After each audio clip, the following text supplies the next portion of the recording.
আমরা প্রত্যেকে লাইফে তিন ধরনের মানুষ আসে। এক ধরনের কারা?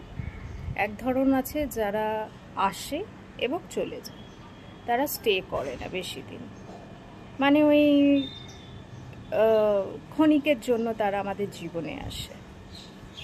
এক ধরনের আছে যাদের কাজটাই হলো আমাদের লাইফে এসে শুধু অশান্তি বাড়ানো, সেটা পিএমপিসি করে হোক, ক্ষতি করে হোক, যেভাবেই হোক।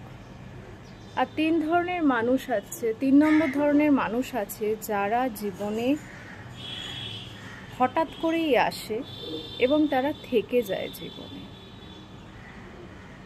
তো আমার যদি হিসেবে একটা কথা বলি আমি, তাহলে আমি বলবো তৃতীয় যে জায়গাটা আমি বললাম, যে যারা হঠাৎ করে আসে উইদাউট এনি কানেকশন, কিন্তু তারা আপনার খারাপ ভালো সব কিছুতে আপনার জীবনে থেকে যায়, চেষ্টা করবেন সেই মানুষগুলোকে ধরে রাখার।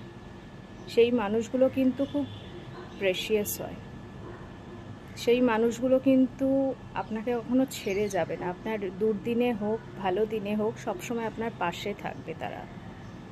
তাই চেষ্টা করবেন সেই মানুষগুলোকে নিয়ে চলার। কিন্তু প্রথম দুই যে ধরনের মানুষ, তাদেরকে সবসময় এড়িয়ে যাওয়ার চেষ্টা করবেন, কারণ সেই মানুষগুলো আলটিমেটলি আপনার কাজে আসবে না এবং আপনাকে আপনার প্রাপ্য জায়গাটাও দেবে না, উল্টে আপনার ক্ষতি করে দিয়ে বেরিয়ে যাবে।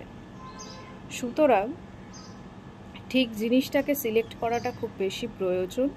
ঠিক জিনিস এবং ঠিক মানুষকে সিলেক্ট করুন, দেখবেন জীবনটা অনেক বেশি ইজি হয়ে যাবে। আমার কথাগুলোর সঙ্গে যদি সহমত হও ডেফিনেটলি আমাকে জানিও। আর সবাই ভালো থাকো, সুস্থ থাকো, আর গরমে একটু সাবধানে থাকো।